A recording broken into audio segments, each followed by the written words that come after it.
Estamos aqui para o nosso quarto dia. Hoje é o dia 4 da nossa leitura. Estamos lendo a Bíblia em 365 dias. Um ano lendo a Bíblia. Um ano lendo a Palavra de Deus. Você está chegando agora, vai aí no aviãozinho. Convide as pessoas, envie para as pessoas, que elas possam vir, participar, receber, aprender. É um momento único. E como é bom. Marlene, hoje você veio pessoalmente. Bom, Deus abençoe. Seja bem-vinda. E hoje nós vamos aqui. Hoje é sexta-feira, dia 4 de julho. E estamos aqui no nosso quarto dia, lendo a palavra, meditando na palavra, garimpando na palavra, procurando tesouros escondidos. E deixa só o Instagram avisar aí que nós já chegamos. Tomando um cafezinho aqui para dar uma despertada. Seja bem-vinda, Carol. Deus abençoe sua vida. Vamos lá, irmãos. A gente está na leitura do livro de Reis. No Antigo Testamento, a gente está na leitura do livro de Reis. Segunda Reis, para ser mais exato. E o que é interessante quando estamos lendo esses livros históricos, que são os livros Primeira Reis, Segunda Reis, e vamos chegar agora no livro de Crônicas. Porque ali fica o registro. Bem-vinda, Rose. Ali fica o registro de tudo que os reis de Israel fizeram. E o que chama a atenção? O padrão. Existe um padrão que acontece ali na vida dos reis. Existe um padrão tanto para fazer coisas boas, mas também para fazer coisas ruins, coisas erradas, coisas que Deus era contra. Bem-vinda, Rose. Deus abençoe seu dia. Coisas que Deus admoestava, Deus exortava, não vão por aí. E para a gente começar hoje, eu queria deixar aqui para você um texto que faz referência, Tati, seja bem-vinda. Quero deixar para você um texto que faz referência ao mês dentro do calendário bíblico que nós estamos vivendo. O texto está lá em Deuteronômio 11, 26. Lendo esse texto aqui, você vai entender basicamente tudo o que acontece no contexto dos reis, que é o livro que nós estamos lendo aqui. E quando chegarmos em Crônicas, acredito que amanhã a gente já entra em Crônicas, amanhã até domingo, você vai perceber o que acontece. Bem-vinda, Tati, Deus te abençoe. Deuteronômio 11, 26. É uma chamada do Senhor. Ela acontece justamente quando? No mês de julho. Dentro do calendário bíblico, é justamente nesse mês de julho, o mês que nós estamos vivendo. Agora, olha o que ele fala aqui, ó. 11, 26. Eis que hoje eu ponho diante de vós a bênção e a maldição. Deus coloca diante do seu povo, Deus coloca diante de mim e de você. Nós somos povos de Deus. Eu sou filho de Deus, você é filha de Deus. Então, o que acontece? Cada um de nós é dito como povo de Deus. Aí, olha o que ele faz. Eis que hoje eu ponho diante de vós a bênção e a maldição. Existe uma porta para a bênção, existe uma porta para a maldição. A bênção, ela acontece quando cumprirdes os mandamentos do Senhor vosso Deus, que hoje vos mando. Porém, a maldição, se não cumprirdes os mandamentos do Senhor vosso Deus, e vos desviardes do caminho que hoje vos ordeno, para seguirdes outros deuses que não conhecestes. Então, existe uma porta chamada bênção e existe uma porta, um caminho chamado maldição. Quem escolhe trilhar a porta da bênção e quem escolhe trilhar a porta da maldição, o caminho da maldição, é o homem. Deus deixa a livre escolha. É a pessoa, ou melhor dizendo, sou eu e você que escolhemos se eu vou trilhar uma porta, um caminho chamado bênção, ou uma porta e um caminho chamado maldição. Então, quando de acordo com a minha escolha, eu vou experimentar aquilo que essa palavra, ou melhor dizendo, isso é uma promessa. Se eu andar pelo caminho da bênção, eu serei abençoado. Agora, se eu escolher andar pelo caminho da maldição, eu vou ser amaldiçoado. Aí, Deuteronômio 30, Deuteronômio 30, no verso 15, olha o que fala. Vês aqui, hoje eu tenho proposto a vida e o bem, e a morte e o mal. Existem duas propostas, a vida para o bem e a morte para o mal. Porquanto te ordeno hoje que ames ao Senhor teu Deus, que andes nos seus caminhos e que guarde os seus mandamentos e os seus estatutos e os seus juízos, para que vivas e te multipliques. E o Senhor teu Deus te abençoe na terra que entras para possuir. Então, existe uma porta, existe um caminho. Gisele, seja bem-vinda, Deus abençoe sua vida. Existe uma porta, existe um caminho chamado bênção, e existe uma porta, um caminho que nós vamos trilhar na vida chamado maldição. O que acontece? Verso 17 aqui, ó, Deuteronômio 30, no verso 17. Fala assim, ó, porém, se o teu coração se desviar e não quiseres dar ouvidos, e fores seduzido para te inclinares a outros deuses e os servires, então eu vos declaro que certamente perecereis. Não prolongareis os dias na terra a que vais, passando o Jordão, para que, entrando nela, a possuas. Verso 19, fala assim, os céus e a terra tomam hoje como testemunho, por testemunha contra vós, de que tenho proposto a vida e a morte, a bênção e a maldição.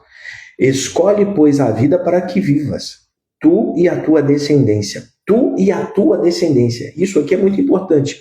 Presta atenção, porque existe uma oportunidade de trilhar o caminho da bênção, de acessar a porta chamada bênção e trilhar o caminho da bênção, ou existe a oportunidade de acessar a porta da maldição e trilhar o caminho da maldição. Porém, isso não afeta apenas a vida de uma pessoa. Não é só a pessoa que está vivendo, não é só você que vive hoje, que quando escolhe andar pelo caminho errado, vai colher uma vida ruim. Não é. Isso gera uma consequência. Isso entra dentro da sua linhagem familiar. Isso vai prejudicar os seus filhos, os seus netos, até que alguém dentro da linhagem se levante e entenda, ei, tem alguma coisa errada, isso aqui não é certo. Vamos quebrar esse padrão, porque que muitas vezes você encontra famílias inteiras, né? Famílias, e quando eu falo família, eu não estou falando apenas de uma geração que está vivendo, eu estou falando da linhagem geracional. As pessoas, elas vão de mal a pior, né? A família que está vivendo já não tem esperança, mas a família que está sendo levantada dos filhos, ela já é uma família catastrófica, sem esperança, totalmente despedaçada. Por que isso acontece? Porque alguém lá atrás, na linhagem, escolheu trilhar o caminho do mal. Escolheu a porta do mal, o caminho do mal, foi trilhando esse caminho. E o que termina aqui no verso Deuteronômio capítulo 30, no verso 19, olha como que termina isso aqui. Os céus e a terra hoje eu tomo por testemunha contra vós, de que tenho te proposto a vida e a morte. Existe uma proposta, a vida ou a morte, a bênção e a maldição. Escolhe, pois, a vida para que vivais. Por quê?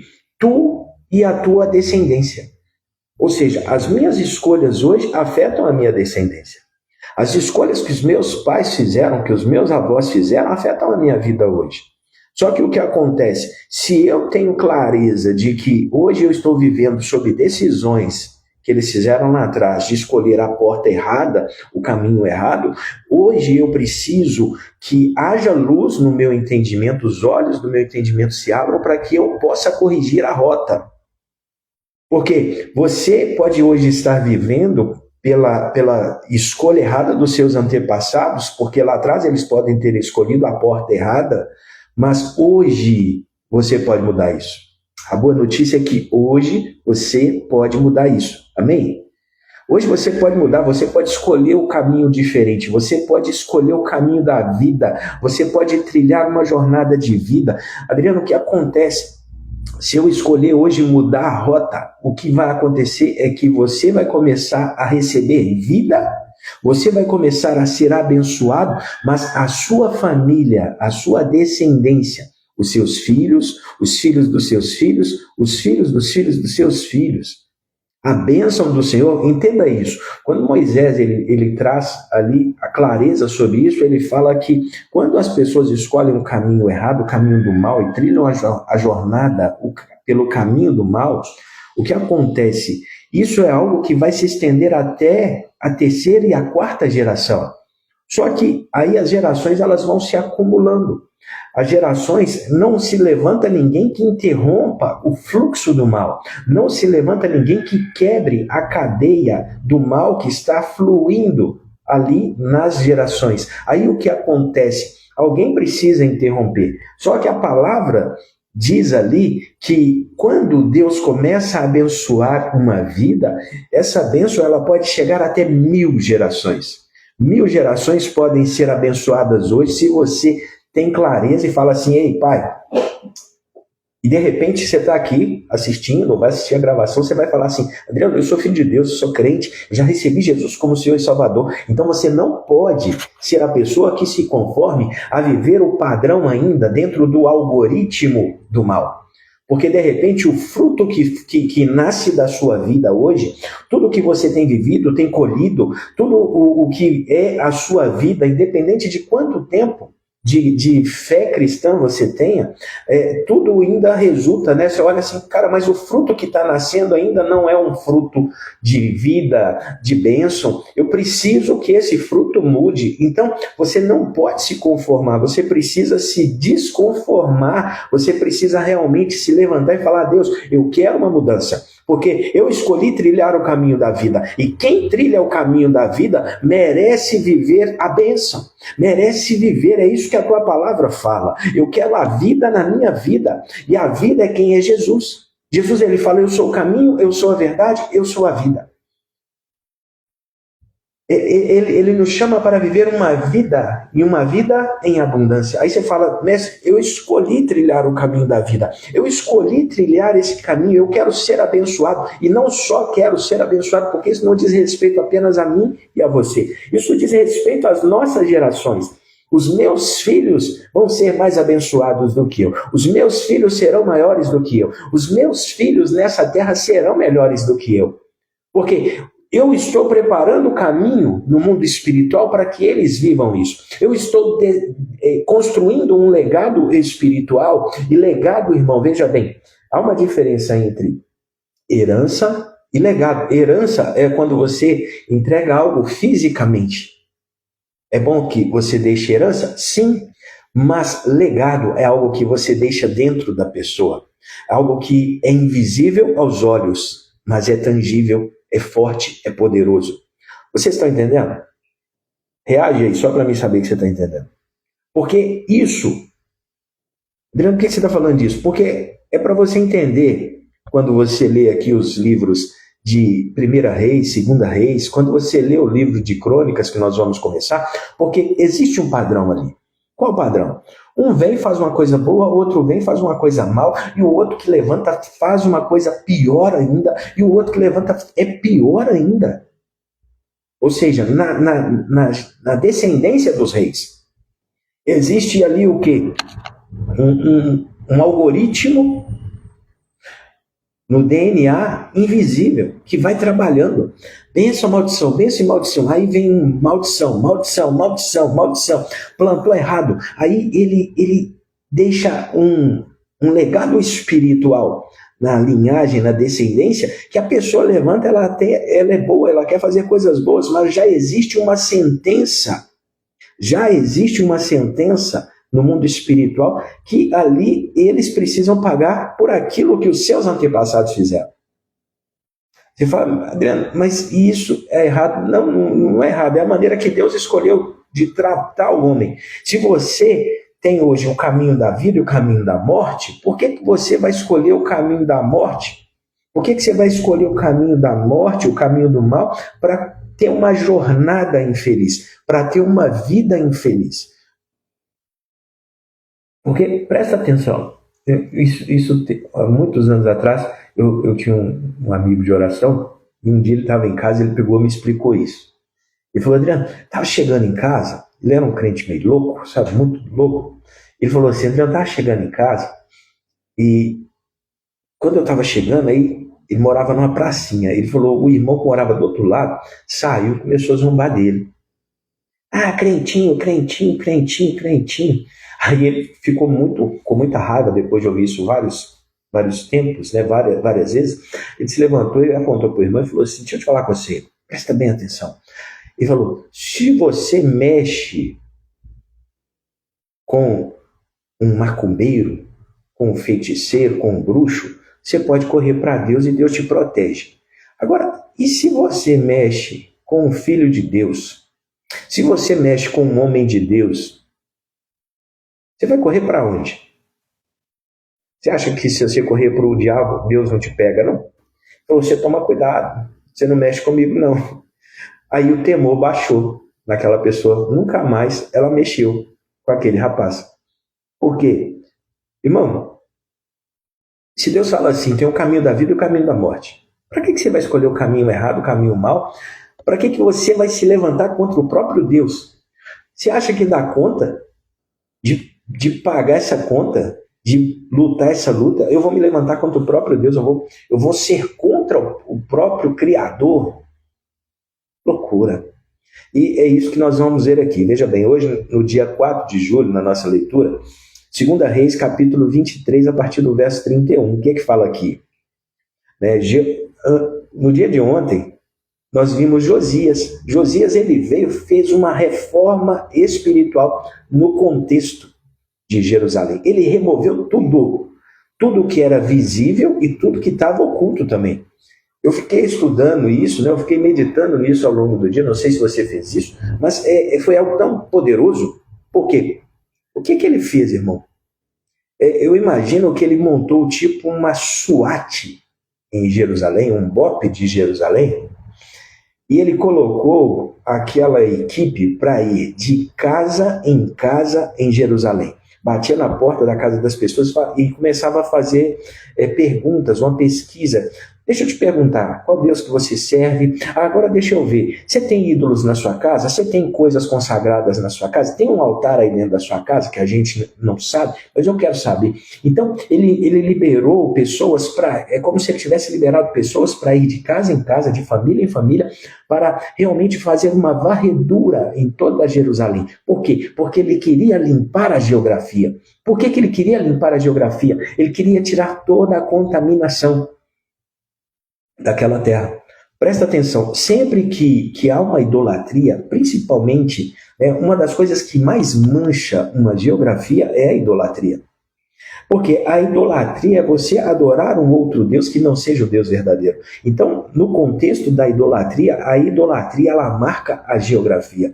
Existem muitos lugares no mundo e quando você percebe, você olha assim, você fala, por que essa cidade, por que esse país tem tanta atrocidade, tem tanta violência, tem tanta fome, tem tanta escassez? Por quê? Parece que a terra é amaldiçoada.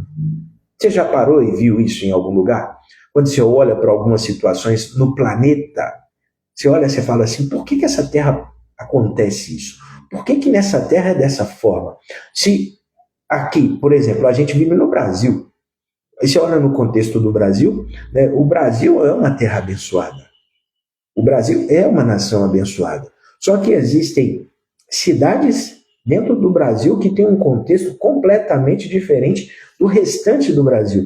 Por quê? Aí, quando você vai ver naquela geografia, por mais que existam cristãos, filhos de Deus, aquela terra, aquela geografia, acaba que ela, se você entra no contexto histórico, você vai entender o que aconteceu anteriormente, você vai perceber que existe algo que aconteceu ali, naquela geografia, que acabou marcando aquela geografia, que marcou aquela terra. Então aquela terra precisa novamente de que? De homens e mulheres que vão se levantar, vão clamar ao Senhor, vão invocar ao Senhor, vão buscar remover toda a contaminação. Vão limpar a terra, e foi isso que Josias fez. Josias foi um rei notável. Aí o que acontece? Ele morre e o seu filho, aqui o texto fala, Jeocás tinha 23 anos quando começou a reinar. Reinou em Jerusalém por 3 meses. A sua mãe se chamava Ramutá e era filha de Jeremias, de Líbna. O verso 32 fala assim, fez o que era mal aos olhos do Senhor, como seus antepassados. Aí, agora, entenda isso. Vem Josias e estabelece a bênção. Josias olha para a porta da bênção e fala: eu vou trilhar, eu vou acessar a porta da bênção e eu vou caminhar. A minha vida, a minha jornada vai ser pela porta da bênção, pela porta da vida. Eu não quero maldição, eu quero a vida. Josias escolheu. E qual foi a consequência? Ele teve uma vida de vida. Ele viveu a vida que Deus tinha para ele. Ele viveu a bênção. Agora, o seu filho se levanta. O seu filho, por mais que ele tivesse nascido com um legado para viver a vida e a bênção, o seu filho, quando ele olha, porque veja bem, eu posso, deixar a bênção, eu posso deixar a vida para os meus filhos, mas eles vão ter que decidir também. Eu não posso decidir pela minha descendência. A minha descendência, eu posso orar, eu posso direcionar, eu posso ensinar, eu posso ser o exemplo.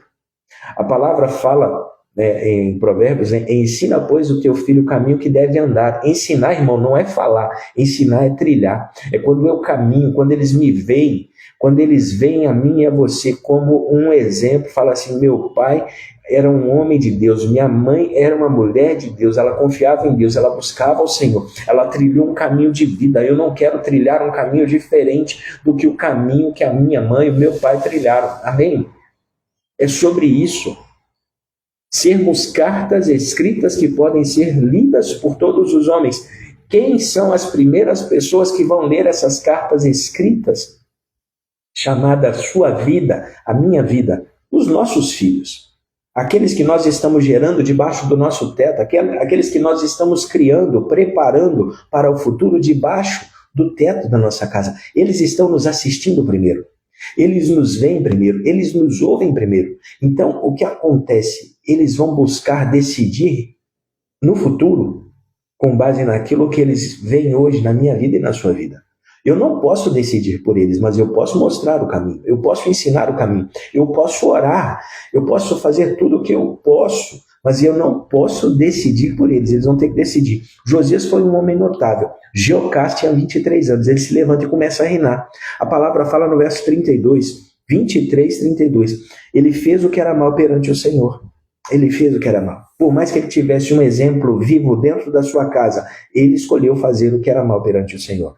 Verso 33. O faraó Neco prende Jeocás em Ribla, na terra de Ramate, para impedir que ele reinasse. Ele foi preso. Porque aqui a coisa já tinha se avolumado tanto, querido, que aqui Deus já começou a tratar. Então ele foi preso por Faraó. Aí ele já paga um tributo. Aí ele fica pouco tempo no reinado, ele morre e vai se levantar um sucessor. Verso 34. Em seguida, Faraó Neco escolheu Eliaquim, outro filho de Josias, como sucessor de seu pai. Mudou o nome dele para Jeoaquim. Jeocás foi levado como prisioneiro para o Egito, onde morreu. Escolheu trilhar o caminho do mal levou ele à morte, ele morreu rapidamente, ele não deixou uma história, não deixou um legado. 35. A fim de obter o ouro e a prata que Faraó Neco havia exigido como tributo, Jeoaquim cobrou dos habitantes de Judá um imposto proporcional à posse de cada um. 36. Jeoaquim tinha 25 anos quando começou a reinar. Reinou em Jerusalém por 11 anos. Sua mãe se chamava Zébida e era filha de Pedaías de Ruma. Ele fez o que era mal aos olhos do Senhor, como seus antepassados. Também escolheu errado. Irmão, a escolha é minha e sua. Por mais que nós possamos ter vindo de uma descendência que deixou um legado. Se você falar assim: Adriano, eu vim de uma descendência que deixou um legado que não é legal. Minha mãe era macumbeira, meu avô era bruxo, feiticeiro, era assassino, era isso, era aquilo. Eles foram. Mas eu sinto que hoje pesa sobre mim um legado. Pois é, então é hora de mudar a sua escolha. É hora de quebrar o algoritmo espiritual que trabalha no seu DNA, te levando a ter uma inclinação para o mal. É hora de começar a escolher direito. Adriano, mas eu já escolhi, eu decidi por Jesus. Então, não se conforme, querido. Busque a sua libertação total, busque a mudança completamente diferente, sabe, de tudo que eu vivi até hoje. A tua palavra diz Eu vim para que tenham vida e tenham vida em abundância. Se a gente esquadrinhar esse verso, se a gente pegar as palavras que Jesus usa nesse verso, vida abundante, se eu não me engano é Perizeu que chama, é uma vida que excede ao entendimento. Vida abundante, a vida abundante que você muitas vezes consegue idealizar, imaginar, visualizar, não se compara com a vida abundante que Cristo veio para nos dar. Não se compara. Aí nós chegamos aqui, 24, verso 1. Aí fala assim: durante o reinado de Jeoaquim, Nabucodonosor, rei da Babilônia, invadiu a terra de Judá. Joaquim se rendeu e lhe pagou o tributo. Verso 2. Então o Senhor enviou, guarda isso, bandos de saqueadores babilônios, sírios, moabitas, amonitas, contra o reino de Judá para destruí-lo, como tinha anunciado por meio dos seus profetas. Essas desgraças aconteceram em Judá por ordem do Senhor. Quem ordenou? O Senhor. Quem enviou os saqueadores? Quem enviou os ladrões? Quem enviou as pessoas que vieram para destruir Jerusalém, Judá? O Senhor. Ele havia resolvido expulsar Judá da sua presença por causa dos muitos pecados de Manassés. Gente, Manassés já tinha morrido. Há umas 3 gerações atrás, Manassés já tinha morrido, mas quando ele viveu, ele fez tanta atrocidade, ele fez tanta coisa contrária ao Senhor, ele se tornou uma pessoa tão experiente em fazer coisas erradas diante de Deus, que o que acontece, por mais que ele tivesse se arrependido, o legado daquilo que ele fez permaneceu.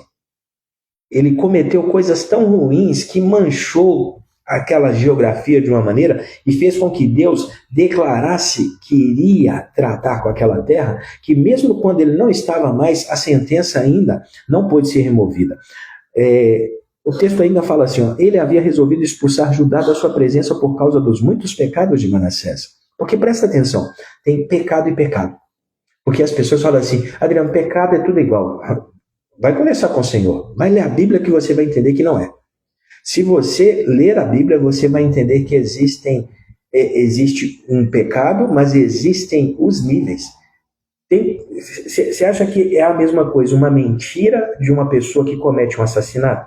Uma mentira de uma pessoa que pega o seu próprio filho e passa ele pelo fogo, entrega seu filho como ele entregou no sacrifício a Deus Moloque? Você acha que isso no mundo espiritual tem o mesmo peso? É claro que não. Então, o que acontece? Deus começou a tratar com os pecados de Manassés, que ele tinha feito aqui, que havia enchido Jerusalém de sangue inocente. O Senhor não perdoou esse pecado. Por que Deus não perdoou esse pecado? Porque esse pecado era uma afronta contra o Senhor. Era um pecado que tinha um peso muito grande no mundo espiritual. Ele derramou sangue inocente, principalmente sangue de filhos, sangue de pessoas inocentes. Por quê? Eu falei nesse dia, o sangue tem uma voz. Todo sangue tem uma voz. Então, o que acontece? O sangue dessas pessoas clamava por justiça. E Deus falou, eu vou tratar, eu vou corrigir. Aí, se a gente continua a leitura aqui, você vai ver que vários reis eles foram morrendo e outros foram sendo levantados. Foram morrendo e foram sendo levantados. Só que havia um tratamento acontecendo ali da parte do Senhor. Quando nós chegamos no verso 18, já tinha um novo rei. Aí ele se chama Zedequias. Zedequias tinha 21 anos quando começou a reinar. Reinou em Jerusalém por 11 anos. Sua mãe se chamava Hamutal e era filha de Jeremias de Líbna. Fez o que era mal aos olhos do Senhor, como Jeoaquim antes dele. Estas coisas aconteceram por causa da ira do Senhor contra o povo de Jerusalém e de Judá. Por fim, ele os expulsou de sua presença e mandou eles para o exílio. Eles foram exilados. Zedequias se rebelou contra o rei da Babilônia. Aí continua o texto, capítulo 25, no verso 1. Aí vai falar aqui agora da revolta. Nabucodonosor vem e fecha o cerco. Aí no verso 3 fala assim, em 18 de julho, nós estamos em qual mês? Estamos no mês de julho, presta atenção. Em 18 de julho, no 11º ano do reinado de Zedequias, a fome na cidade tinha se tornado tão severa, por quê? Porque eles estavam cercados. Irmão, quando o inimigo estabelece um cerco na vida de uma pessoa, um sinal, um sintoma de que uma pessoa está cercada, que o inimigo acampou em volta da vida dessa pessoa é que a provisão para de chegar na vida dessa pessoa. Aí existe um cerco do inimigo e esse cerco tem que ser quebrado. Por quê? Por mais que exista o recurso, por mais que exista o alimento, a provisão, o que acontece? Isso não chega. Quando isso não chega e passa uma semana, passa um mês, passa ano e o recurso não chega, as pessoas ali estão vivendo ilhadas, sabe, escassas, por mais que elas saibam que existe abundância, por mais que elas ouçam da abundância, mas o recurso não chega na vida dela, existe um cerco que o inimigo estabeleceu. E é isso que acontece aqui. O texto fala assim, verso 4, assim, que eles estavam com tanta fome do alimento, aí o que eles fizeram? Assim abriram uma brecha no muro da cidade, como a cidade estava cercada pelos babilônios, os soldados esperaram até o anoitecer e fugiram pelo portão entre os dois muros atrás do jardim do rei. Então seguiam em direção ao Vale do Jordão. Contudo, o exército babilônio os perseguiu o rei e o alcançou nas planícies de Jericó, pois todos os soldados o haviam abandonado e se dispersado. Capturaram Zedequias era o rei aqui, e o levaram ao rei da Babilônia em Ribla.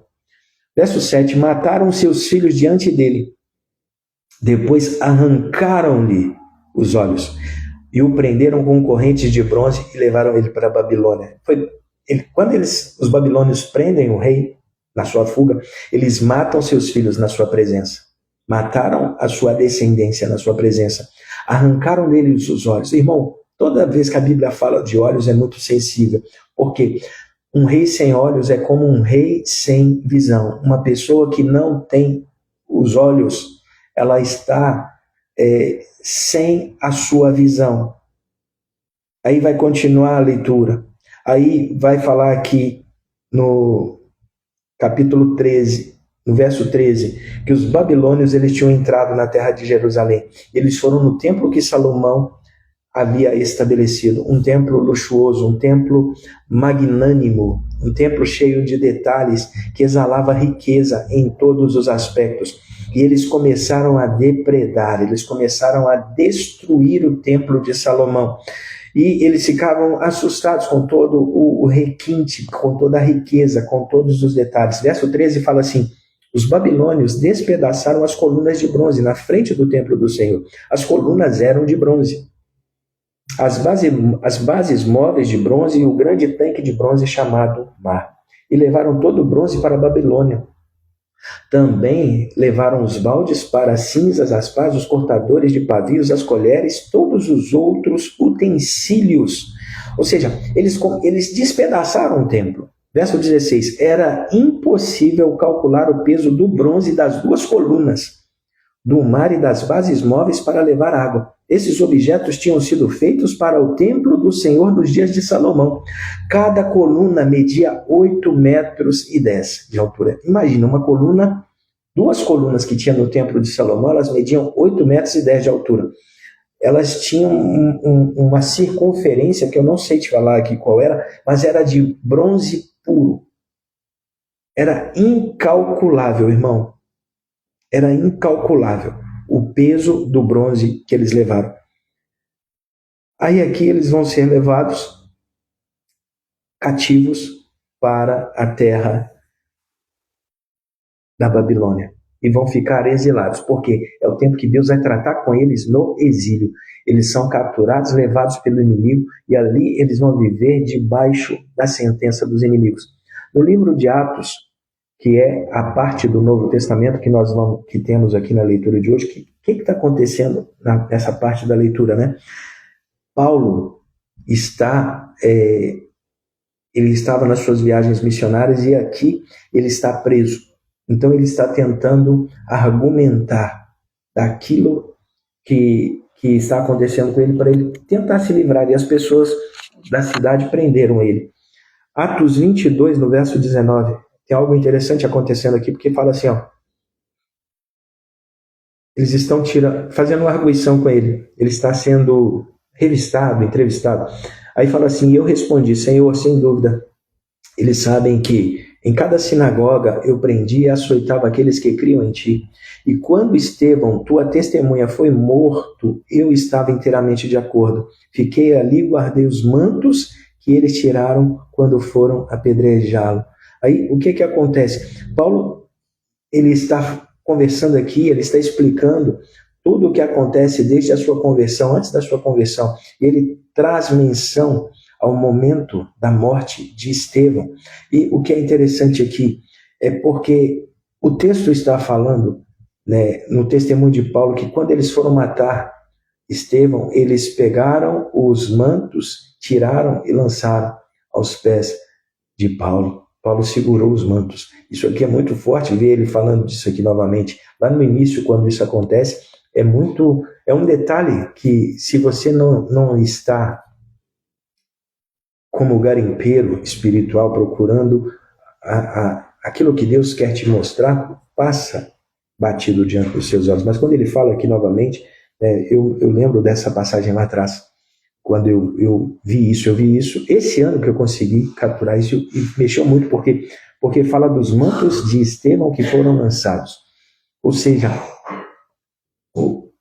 Estevão era um dos discípulos, Estevão era um dos diáconos que tinha sido levantado para servir a igreja.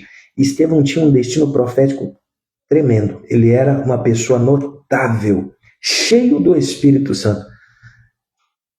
Ele foi perseguido, ele foi sentenciado, ele foi morto. Porém, antes dele morrer, quem segura o manto de Estevão? Paulo segurou o manto de Estevão, Paulo recebeu o manto de Estevão. Isso é forte, sabe por quê, irmão? Porque é como se tudo que Estevão tivesse que viver, no momento que Paulo segura o manto de Estevão, é como se o destino profético de Estevão fosse transferido para Paulo, porque ele segurou o manto. Ele não sabia o poder de um manto de um homem de Deus. Então, quando ele segura o manto de Estevão, é como se ele tivesse recebido também a chamada dos céus para viver o destino profético de Estevão, que estava sendo morto, apedrejado. E o que é interessante é porque Paulo, ele foi chamado pelo Senhor para aprender a sofrer pelo Evangelho. Você não vê essa chamada para todas as pessoas, mas Paulo recebe a chamada para aprender a sofrer pelo Evangelho. E isso é muito forte, mas por quê? Porque ele estava apedrejando um homem que era cheio de Deus, que tinha um destino profético notável. E aqui nós vamos ver Paulo tentando se esgueirar das acusações, ele tentando rebater. Grifei aqui um texto que é interessante porque eles levam Paulo diante de um tribunal e eles tentam ali falar com Paulo, né? Eles fazendo arguição com Paulo, e naquele momento Paulo, verso 2 aqui, capítulo 23, verso 2 de Atos. No mesmo instante, o sumo sacerdote Ananias ordenou que os que estavam perto de Paulo que lhe dessem um tapa na boca. Então Paulo lhe disse: Deus o ferirá, seu grande hipócrita. Que espécie de juiz é o Senhor, desrespeitando a lei, ao mandar me agredir dessa forma? Os que estavam perto de Paulo lhe disseram: Você ousa insultar o sumo sacerdote, o homem de Deus? Verso 5. Irmãos, eu não sabia que ele era o sumo sacerdote, respondeu Paulo, pois as escrituras dizem: não falem mal de suas autoridades. O que esse texto mostra? Paulo estava ali tentando se defender, só que ele não sabia quem eram as pessoas que estavam à sua volta, ele só estava falando, e de repente um homem veio, dá-lhe um tapa na boca, sob a ordem de outro homem. Ele vai e libera uma palavra contra aquele homem, uma sentença. Ele falou como quem não sabia que aquela pessoa era uma autoridade. Aí alguém vem e fala assim: você não pode falar assim não, ele é o sumo sacerdote. No momento, a lucidez de Paulo volta, ele entende, ele percebe que ele tinha feito algo errado, ele não ficou tentando se justificar, ele se arrepende, ele pede perdão, ele falou: não sabia que era um homem de Deus, eu sei que eu não posso falar assim com uma autoridade. Então, não importa o contexto, sabe, irmão? Aprender a guardar aquilo que é correto, é isso que Paulo está ensinando para a gente aqui. Por mais que ele estava ali tentando se defender, quando ele percebeu que ele fez algo errado, que ele não deveria ter feito, ele parou na hora. Ele se arrependeu. Quando ele viu que ele estava acessando a porta do mal, e se ele continuasse na porta do mal, ele trilharia o caminho do mal, ele parou. Ele falou, não gosto, não vou por essa porta, eu vou voltar. Ele para e se arrepende. Ele vai e pede perdão. Ele falou, e ainda deixa uma missão para a gente. Ele fala, não fale mal de suas autoridades. Não fale mal. Nós não devemos falar mal. Guarda a nossa boca, Pai. Guarda a nossa boca, guarda o nosso coração. Aí temos a passagem de Salmos. O Salmo aqui hoje é o Salmo 2. O Salmo 2, ele fala num contexto de nações. No contexto de nações aqui é interessante porque, veja bem, Salmo 2, verso 7 fala assim, o rei proclama o decreto do Senhor. O Senhor me disse, você é meu filho, hoje eu o gerei. Basta pedir e lhe darei as nações como herança e a terra inteira como sua propriedade. Deus está desafiando o povo a orar e a pedir, né? Aqueles que são filhos. Basta pedir e lhe darei as nações como herança e a terra inteira como sua propriedade. Ele nos chama a pedir as nações.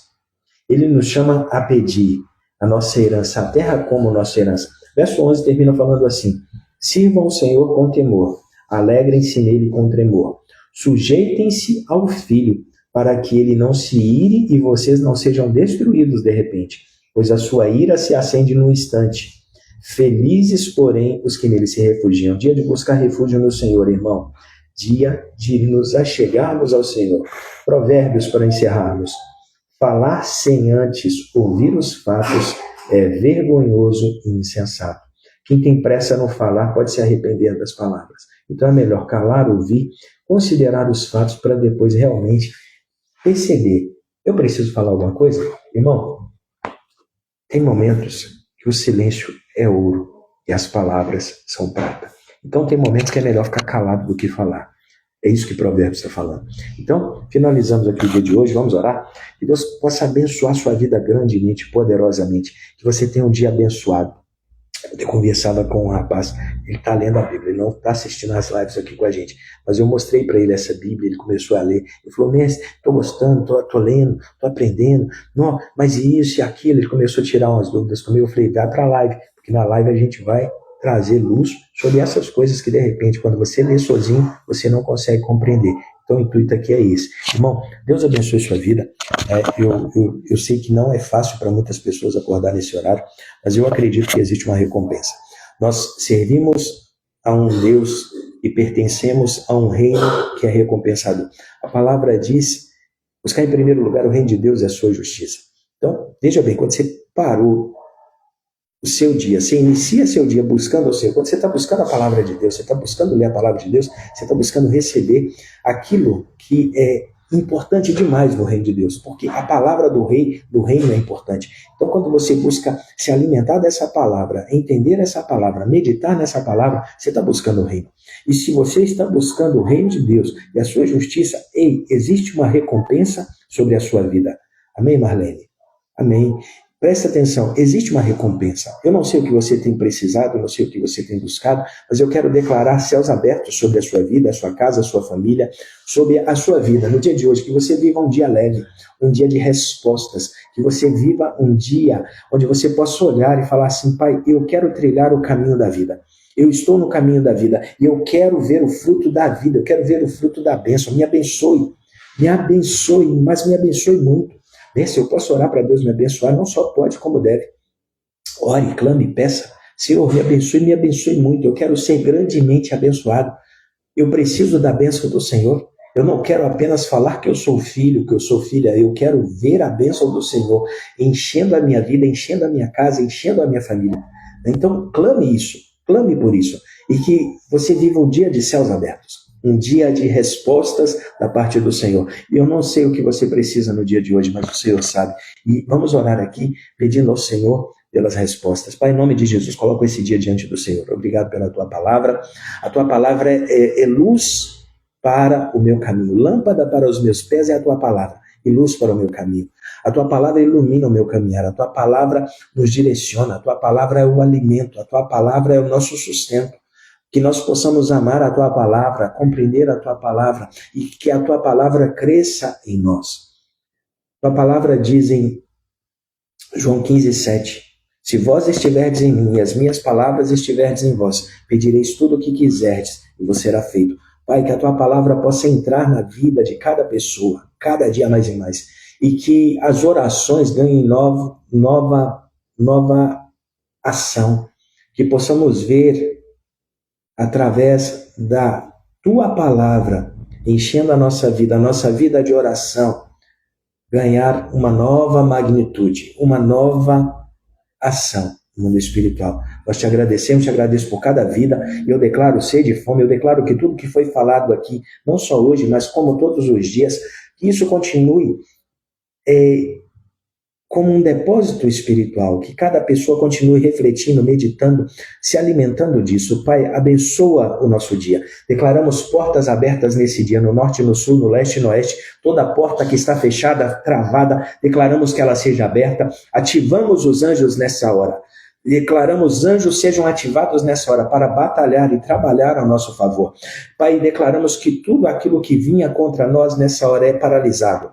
Declaramos que toda arma que o inimigo forjou não prospera mais, mas declaramos uma operação bumerangue. Tudo que vinha contra nós nessa hora é paralisado e se volta contra aqueles que lançaram contra a nossa vida. Toda palavra contrária, toda sentença do inferno é neutralizada nessa hora e declaramos que apenas a palavra do Senhor irá se estabelecer e se cumprir na nossa vida. Nós declaramos um dia de alegria, um dia de paz, um dia de abundância.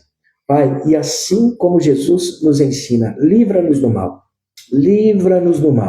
pois Teu é o reino, Teu é o poder, Tua é a glória, hoje e para todo sempre. Amém, amém e amém. Irmão, Deus abençoe sua vida, a live vai ficar salva, compartilhe. A única coisa que eu peço para você, vai no aviãozinho na hora que estiver salvo, compartilha, manda para quantas pessoas você puder fazer, abençoe a vida de outras pessoas. E amanhã, 6:30 da manhã, a gente está aqui, tá bom? Deus abençoe sua vida, seja poderosamente abençoado. Viva um dia extraordinário na presença do Senhor. Amém? O Kel chegou aí, seja bem-vinda.